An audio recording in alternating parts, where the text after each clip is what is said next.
And welcome back to the Flourish from Within interview series. I'm Lauren Ashley, your holistic health coach, and today I'm here with Janine Wirth. So Janine is a trauma expert, and today she's going to be sharing with us a modality that she uses to get over trauma a lot faster. So thanks so much for joining us, Janine. I'm so excited to do this interview with you. Thanks, Lauren. Thanks for inviting me. I'm excited to be here. Amazing. So do you want to share with us a little bit more about what you do? Sure. So I'm a licensed psychotherapist and a clinical hypnotherapist and trauma recovery life coach. So I use a little bit from each of those to help my clients overcome trauma in the quickest way possible, because nobody wants to be stuck in therapy for years and years on end without results. That's amazing. Yeah, you're so right. I think that there seems to be almost a resistance toward therapy as well, because people know that they are going to be there for a long time, right?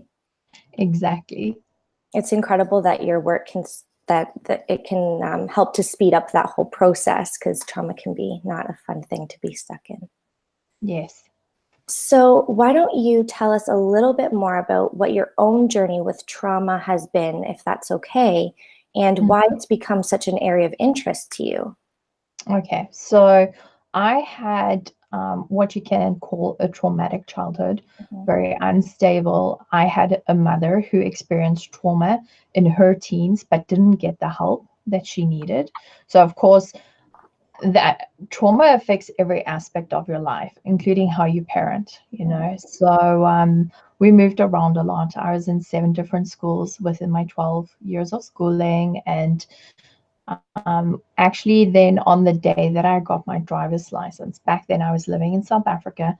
And although South Africa is such a beautiful country, unfortunately, it has a high crime rate. And we get our driver's license there when you're 18. And it was the day that I got my driver's license. That evening, I went out with a friend to go meet up with other friends to celebrate the fact that I'd passed. And, yay, now my freedom was going to start. And I actually got carjacked, kidnapped, and almost raped that evening at gunpoint. Oh my gosh. Yes. So during that attack, when the guy was holding a gun to my head and he said to me, "Take your clothes off," I was 18 years old. I had never studied psychology. I didn't have children. I wasn't, in a serious relationship or anything like that. It was just myself that I was responsible for. And in that moment, it was as if something snapped inside of me, because I looked at him and I said, "You're going to have to shoot me first." And you could see he was like, the shock on his face. He wasn't expecting that. He was like looking around like, what's going on here? Because by doing that, I had broken his script. They're used to people begging, crying, pleading, doing what they want. And now this girl's like, "Shoot me first." Yeah. And then he was speaking with his accomplice, and I could then eventually convince them to leave. Because, they say that in a traumatic experience, you have the fight, flight, or freeze moment. Well, my default happens to be fight, as I found out.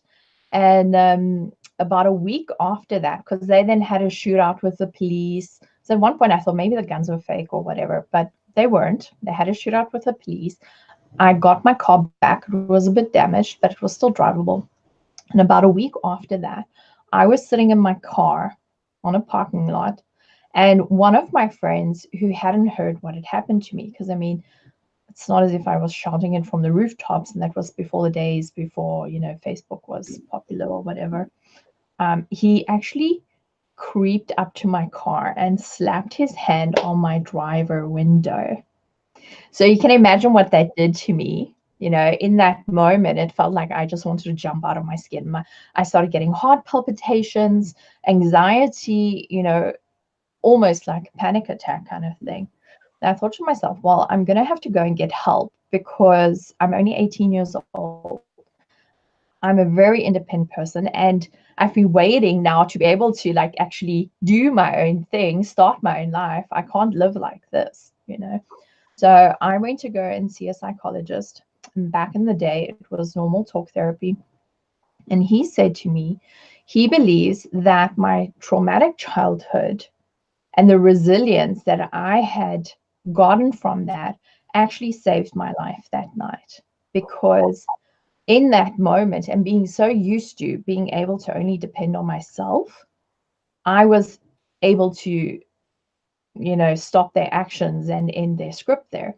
Because who knows what would have happened if I had just gone along with whatever they wanted. Oh, for sure. So from there, I became very interested in trauma and PTSD. That I was already working and studying, and I couldn't just go and study psychology. So I then went into corporate sales and management, and then had the opportunity a few years ago to go and study psychology. And I knew immediately that I wanted to work with women and I wanted to specialize in trauma. Mm-hmm. And I actually found it quite amusing afterwards, after I had studied trauma and how it affects people, to realize that I had been in sales for over a decade. Because what you learn when you have a traumatic childhood is you can only rely on yourself. And what is sales? Mm-hmm. You are literally relying on yourself. Nobody else can bring it in like you. Yes. So I found that very interesting, and then decided that I want to work mainly with female entrepreneurs, but definitely women that have experienced trauma, and have built my practice around that. Wow. That's incredible. I love, and it's so inspiring, the fight response that you just came up with as an 18-year-old girl. I think I think about myself as 18. I don't think I ever would have been able to come up with a response like that, but you never know, I guess, right? That's so amazing that your history has totally set you up for this path that you're on. I think that's just so incredible. Thank you. Yeah. So that's your experience with trauma, and wow.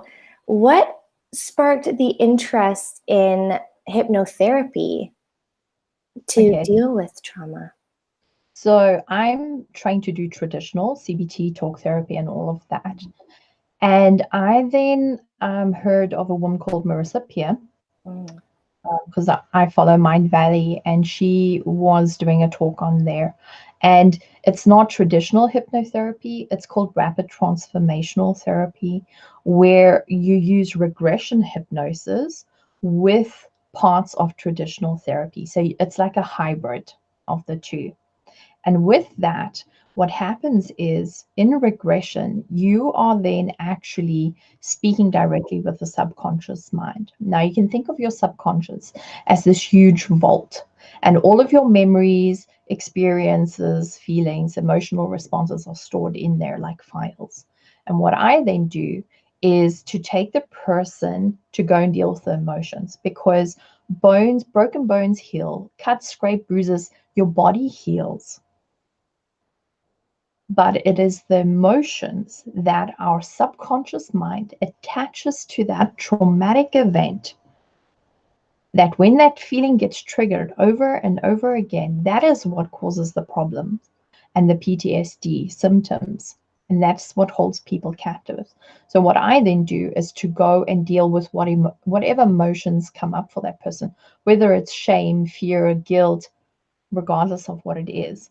So a lot of people are there, well, if you're working with trauma, I'm scared that I'm going to relive that or be re-traumatized. But it's not true. Because if, for instance, you say to me, well, Janine, I was attacked by this vicious dog, and, if I put you into hypnosis and we go back to that scene, you're not going to experience that pain in the moment now. We also use a special technique where we take the person out of the scene and they're watching it as if it's on a cinema screen. And we're just like two detectives looking for all the facts and information, which we then use to neutralize those feelings. That's so incredible. And what a different approach to what I would have deemed as like regular hypnosis, right? I think a lot of people have these preconceived notions about what hypnosis is, and this Definitely. sounds completely different. Yes. So in traditional hypnotherapy, they give you suggestions. So, oh, you don't like smoking, smoking doesn't taste good, all that. But with this, we actually go back to a specific scene. We find the root cause, and then I take the client on a path or journey through their life where we are looking for a pattern that has instilled this negative belief or block in them. So, Wow. for instance, if somebody says to me, they feel not good enough, then I go and look, where did that happen the first time? What was the trigger? And then I go look for the pattern that made them believe that it's true. Mhm. And then when they see how it's all connected and why it's not true, they can then move on. So a session like that takes about 2 hours. And then the day thereafter, they get a tailor-made recording from me that they listen to for at least 21 days. 30 is better. And then after that, they can listen to it maybe once a week or so. But there you're getting immediate results compared to 5 years of talk therapy where we're guessing, and talk therapy is amazing and it can get amazing results. But most of the women that I work with, one, they don't have the money for 5 years of therapy, and two, they want relief now, especially if they are experiencing PTSD symptoms all the time. So for me, once I had gone and, because I studied then directly with Marissa Peer, once I had that done for myself and seen the results and was sure of how I could use that, I use it all the time now. Of course. So did you find that the hypnotherapy then was that much more effective than the talk therapy that you received just in your own life as well? Yes. Yeah. Yes. Reason being that there wasn't guesswork involved. So obviously when it's a trauma event like mine was, I call it newspaper trauma, something that a newspaper would report on, then obviously the person knows, okay, that is where it happened. But a lot of people don't realize that trauma isn't just what happened to you, it's also what didn't happen to you. So the things that they won't report about in a newspaper, like emotionally unavailable parents or being bullied at school, things like that can also affect you. And when it's not an obvious trauma, that newspaper article trauma, people then sometimes have trouble getting to the root cause. Because they think almost it's not valid, Yes. right? So if someone says to me that they don't feel good enough, then we can talk about a lot of things. Okay, where did it start? How do you think? There's a lot of guesswork, a lot of talking. It could take a really long time. Where with this technique, we are asking the subconscious mind immediately, and it will say, this is it. And often what people think doesn't even come up in their therapy session. Wow. And it's because I think the subconscious mind is different than your conscious mind, right?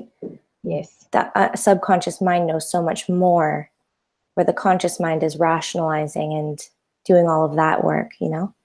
Yes. And sometimes in the session, when we go to specific events afterwards, the client will say to me, you know what?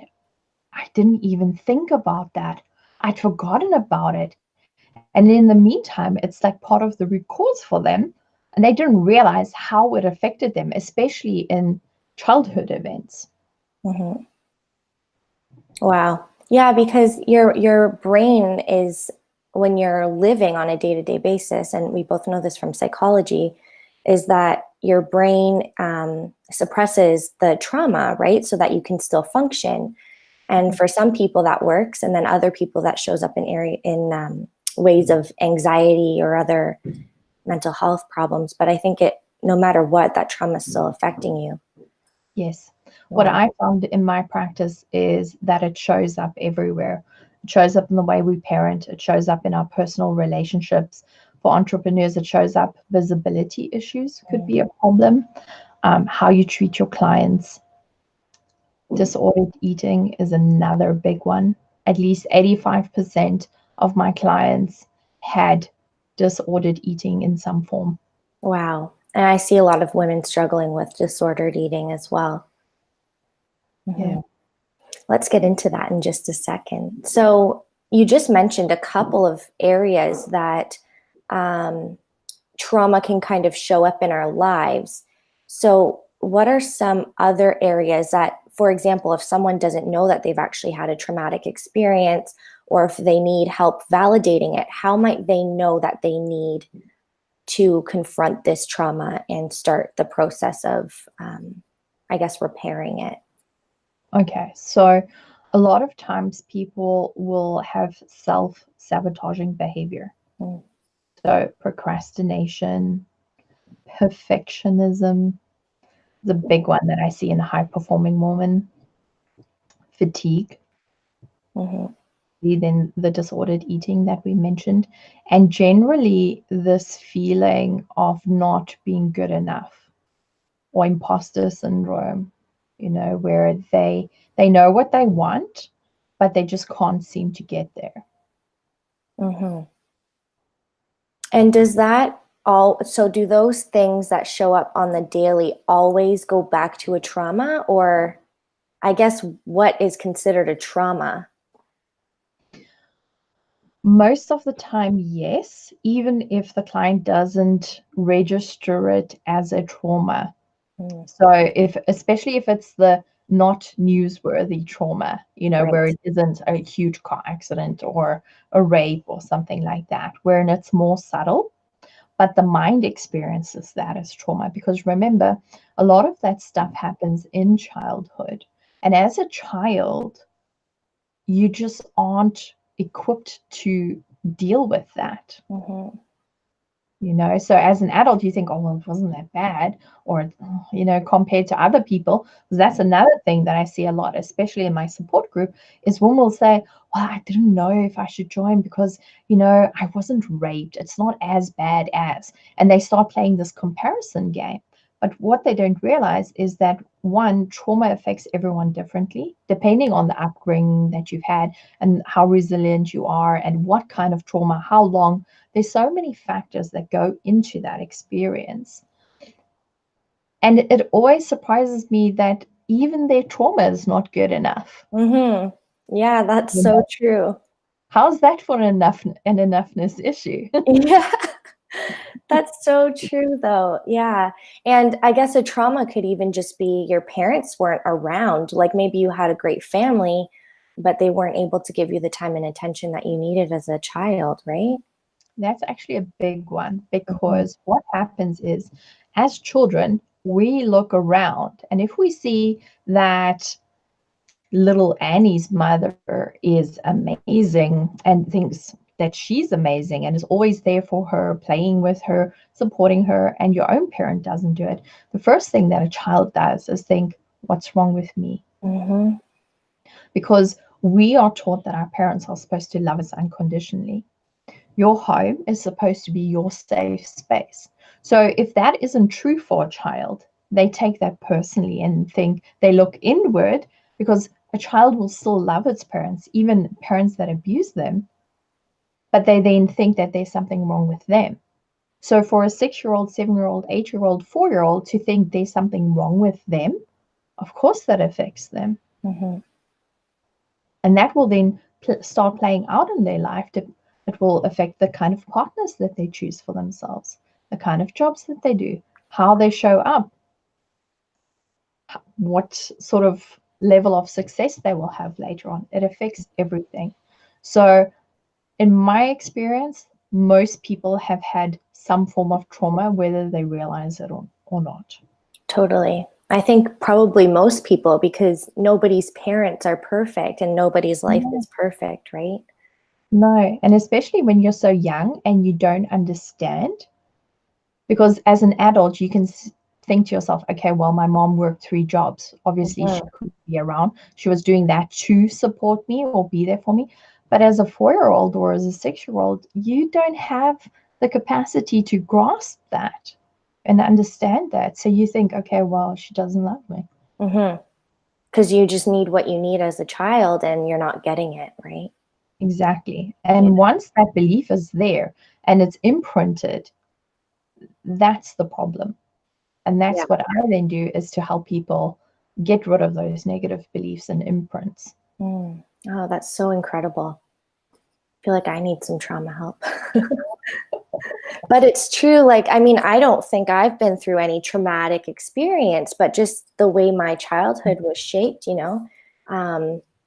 I guess, like, just through this conversation, you can identify it as a trauma. But you're right in that people don't feel, I guess it's almost like, well, hers was so much worse than mine, then I should suck it up, right? And not deem it traumatic. Yeah, it's amazing. And that's also why I like to work with women, because women tend to be the last people that ask for help. We've been so trained that we have to do everything for ourselves, by ourselves. And for everyone else. Yeah. And that you're weak if you need help, or if you can't cope, or that, which it simply isn't true. And then I thought, well, women actually need the most help. I agree. Yeah, we need lots of support. And if anything, just to help empower us and raise us up, right? Not even in a, and not in a weak way. It's not about being weak. It's about, how do you become the best version of yourself, right? Exactly. Yeah. I want women to reach their full potential and be who they were always meant to be, regardless of what bad stuff happened to them. Yeah, exactly. Yeah, because that story does not define who they are, right? No, I want it to be one page of their story, not the entire book. Right, exactly. I like the way that you put that.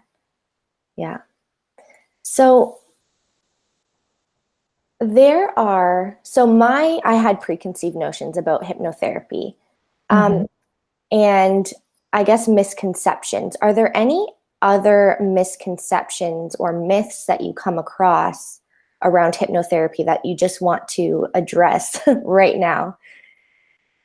Oh my goodness, we could do a talk just on that. Okay. Because what people think and what they see in movies and on stages in Las Vegas and all of that, it's just not true. So the first myth is they think that they're not in control. That I'm now magically going to take control of their mind.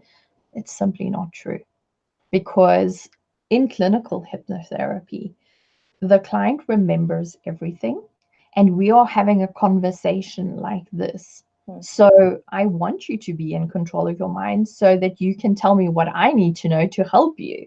It's not like, oh, Lauren, now you're going to give me your online banking details.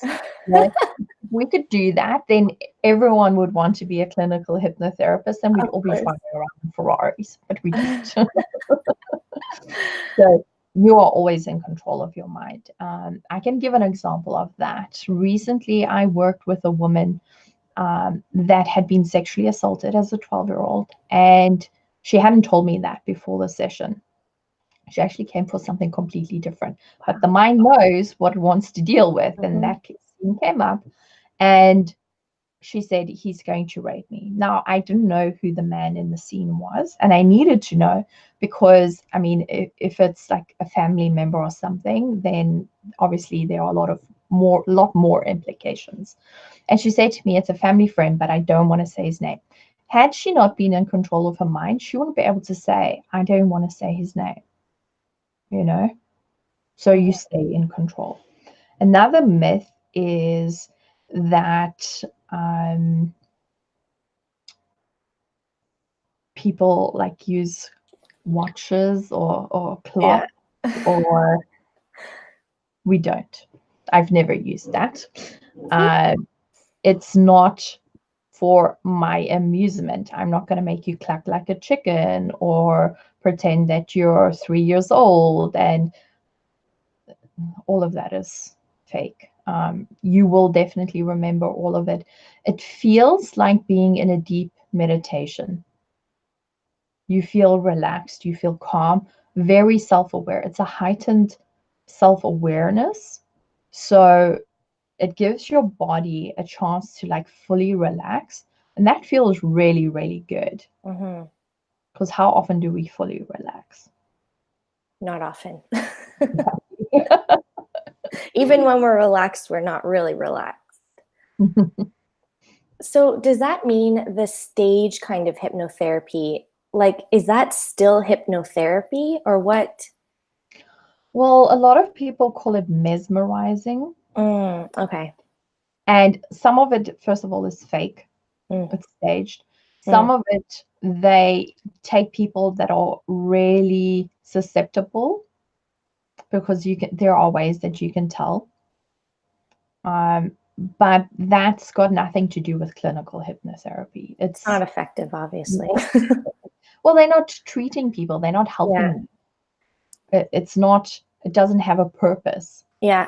Where mine has a very set purpose and a very set journey that I take the client on, because there's other parts of therapy involved. So it's not for entertainment. Yeah. Amazing. I find your type of hypnotherapy is definitely worth something. It's more meaningful for sure. Yeah. So in my community, I have tons of women who struggle with binge eating. And I think what they would really love to hear is how have you seen trauma impact binge eating in your practice? Okay, so about 85% of the women in my practice had binge eating as a secondary symptom. Mm, So even if they weren't coming just for binge eating, if they were coming for trauma, binge eating was one of the symptoms. And there, depending on the different kinds of trauma that they had, all of them had not good enough as an issue, or a belief that what they wanted wasn't available to them. So it's available: success, love, money, all the good things in life, you name it, loving relationships. It's available to other people, but not to them. mm-hmm. So, as an example, I had a client who had a violent alcoholic father. And in one of these rages, he said to her as a young little girl, "You are worth nothing. You will never be anything. You're worthless. Why are you even here, like on the planet," kind of thing. And obviously that affected her enoughness. And Mm-hmm. every time in her life later on where she was triggered or had that feeling of not being good enough, she would then self-soothe with food. Of course. Because in that moment, you want to dissociate and you just want to somehow fill that void. Mm-hmm. Now, some people do it with alcohol, drugs, porn, you name it, gambling. They'll find a way to self-soothe. But binge eaters obviously use food. Mm-hmm. Wow, that's amazing. And I think so many people will be able to relate to that too. No matter what the trauma or history is, there's something there that needs to be addressed so that you can move forward, right? Yes, Amazing. because the thing is, you are getting triggered by something. Mm-hmm. Yeah. People that are not triggered don't binge eat. So if you want to end the binge eating behavior, you need to take care of what is triggering you. Mm-hmm. And that is what I then do in the session, is to find out what is actually triggering you. Yeah. It's amazing. And then, of course, yeah, once you don't have the triggers, you don't struggle so much with all of the binge eating and other, well, anything else really that you're trying to use to cover it up. Yes. Because the thing is, when you are in competition with your mind, you will lose. Yes, for sure. That is where, because your mind will drive you to what it thinks you need, or because people move towards pleasure, not pain. Mm-hmm. So it's much more pleasurable to eat a chocolate than to go and deal with your baggage, Yeah. you know.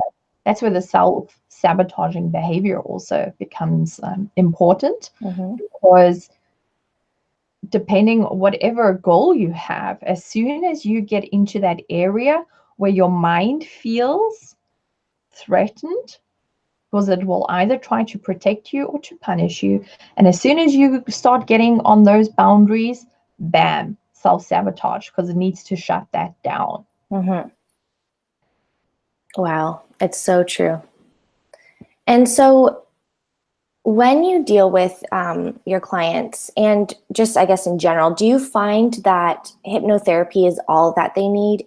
Well, I guess the rapid transformational therapy that you do, is that all that they need to heal and move forward? Or do you find that there are other pieces involved with maintaining results?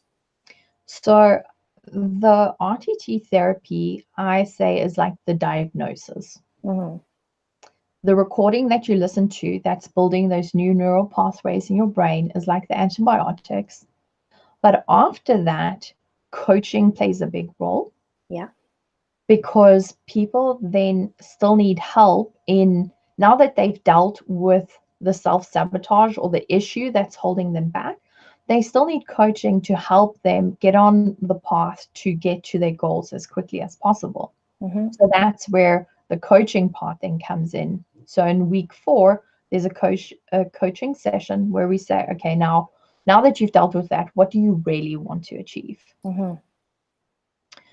That's also why I started my online support group, because in there, it's women that have been through similar experiences and provide a safe, non-judgmental space where people can be real, because even if you've dealt with your baggage, there will be days where things are not so great. And that's a space where you can be real and say, you know what, today was not so great. It's not this, oh, everything is perfect, and we don't really want to know how you're really doing, So in there, people then have the opportunity to discuss whatever is an issue for them. And continue to be brought back, I guess, to their abilities to, do incredible things, right? Yes, because often people will say, okay, good, they're starting with trauma and they've dealt with that, but now they want to build their business and they realize, okay, but I'm procrastinating a lot. So there's something that they could work with, or their money mindset, or fatigue issues, whatever comes up with it for them, because once your mind isn't trying to constantly in the background process this trauma all the time, it frees up a lot of energy for you, and you can start doing the other things, and then you become a lot more aware and you realize, oh, well, this is actually an issue for me. So you can either try and do it by yourself, which could take a long time, or you could use a method that works and gets you results very quickly. But the support that comes in coaching, I feel, is important, because even I have coaches. I'm sure you have coaches. Coaches usually have coaches because we know the value of it. Exactly. So having that continued support in whatever in your area in your life you need it, I would always recommend that. Yeah, me too. I totally agree. Coaching is what really helped me to become more accountable and put my stuff in place, right? And just be a better me. Yeah. Sometimes you just need that outside perspective. Someone that's not right in it can take a step back and say, okay, well, what about this and that? And yes, exactly. Yeah, it is. It's totally amazing. I love it. I love coaching. I love being coached.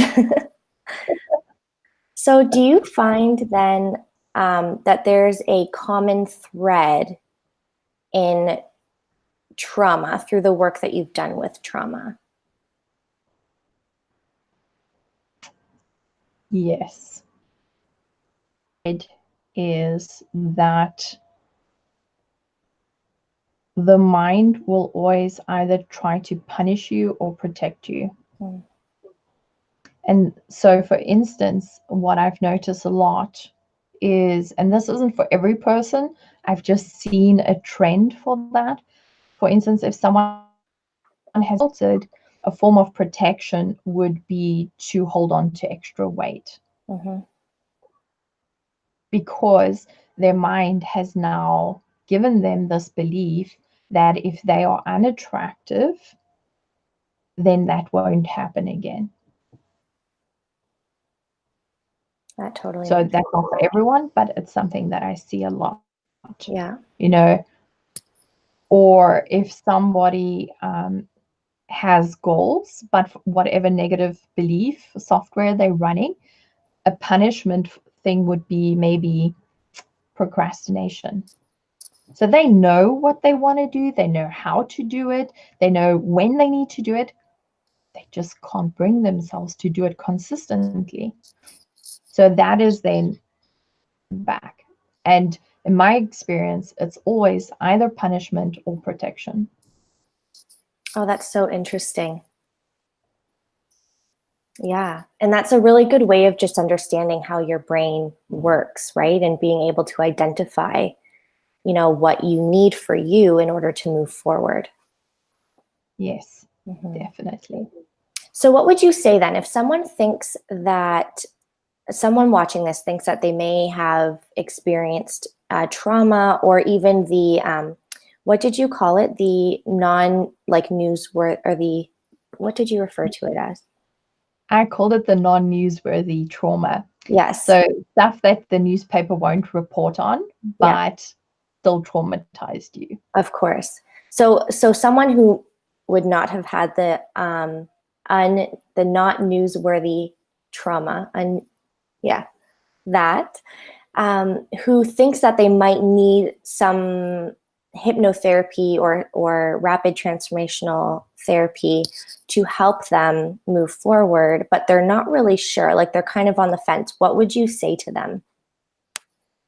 Well, I offer free connection calls. So the easiest, more direct version is to get on a call and tell me what the problem is. And I will then listen and see if I can see the triggers that I see all the time. Another way is to join a support group, for instance, where you can see what other women are going through and compare that to your experience. You say, oh, well, that makes sense. Yes, I've got that. It's like when women are pregnant, they all of a sudden see a lot of pregnant women. Or Yeah. if you buy a particular brand of car, you start seeing that car everywhere. Yeah. When you spend time with women in a support group, you then start noticing what's true for you and what isn't true for you. So that's another good way to do it. But the best way is to get on a call and see, do I need this, yes or no? And then make the decision from there. Yes. But if your mind is telling you maybe you need it, that's a pretty good sign that, because you wouldn't be aware of it. You wouldn't be thinking about improving something or taking care of something if it wasn't an issue for you. Exactly. It's like if you're even considering, or if you've got that gut feeling that it might be something that's for you, then it's your intuition. Yeah, exactly. Telling you that you need to take this step, or consider taking this step, right? Yes. Amazing. So speaking of peer support groups, you've got a group program coming out, don't you? Yes, I do. Would you like to share more? Sure. Thank you. So I run two signature programs. The one is called Freedom from Your Traumatic Childhood, and the other one is called Banish Binge Eating. And that's the one that I'm launching at the end of this month. So it will be a combination of private one-to-one therapy, group coaching, plus online modules. So you're basically hitting every little possibility that could be there. The therapy to deal with, to find out what is your root cause and to deal with your private baggage. Then the group coaching for everybody to make sure that they're doing everything that they need to be doing. And then online modules to educate and provide information. So I found that to be a really effective way to help people get over that in about 8 weeks. That's amazing. It sounds like it's a very supportive group that will really help people. Yes. For me, support is of the utmost importance, because nobody should feel that they're going through something alone, because they aren't. Everyone thinks that, but it's certainly not true. Right. I know there's so many people that are also going through similar things. And once you start connecting with those people, you can, I guess, realize that you're not going through it alone, and then really start to work together to create change. Yes. And the Freedom from Your Traumatic Childhood, that program is 12 weeks. It's a bit longer because there's usually a lot more issues to deal with. So it's not just the actual trauma, it's then enoughness issues. It can be money mindset issues, because often those people have also grown up in families that were maybe not as affluent. So there we do a bit more, but the binge eating is then 8 weeks. Amazing. So I'll post the link in the description for your group program, and then your website where they can find some more information on your other programs. Thank you so much. Mm-hmm. Is there anything else you'd like to share with us before we end our interview? I think what I would want women to realize or to know, if they feel or if they resonate with some of the symptoms that I've mentioned, or if they recognize that in one of their friends, or that is to actually say, okay, because society in the past have always sort of had this stigma around things, and that's changing now with like the Me Too movement and celebrities speaking out, and I'm really happy about that. I would invite those women to join my support group because it's free and it's private, and to start there, because when you go on your healing journey, and it definitely is a journey, you can't start your healing without accepting that something happened to you, or that you're not living your best life. Mm-hmm. The first step is acceptance, and then you can start on the improvement. Amazing. And I love that you provide a safe group for women to go to start their journey. Yes, because what I noticed is that there are a lot of groups like on Facebook and that. So either it's an open group where everybody on the internet can read what you've written there, and often it's very private things, or the groups are very negative, where you go in there and your energy just goes, it just becomes so negative. It's not helpful. Yes. Or it's groups where everyone's fake friendly, fake, everything's perfect. So when I was looking at this, I thought to myself, there aren't a lot of groups that are actually run by a clinician. Mm-hmm. Because moral support is great and it can help people really, but when people are experiencing actual symptoms of PTSD, that's when they need a trained professional. So I then offer free consultation calls within my group for group members, Amazing. because they then actually need professional help. Yeah, I love that. So I'll also link that group down below, because I think that's a really great place for people to start if they're feeling like they need a little bit of extra support. Thank you. Thank you so much for joining me today. I had such a great time chatting about trauma and how people can heal through really exploring that. And I've learned so much myself as well. Thank you for inviting me. I've had a really great time with you. Oh, I'm so happy to hear that. It's been a pleasure.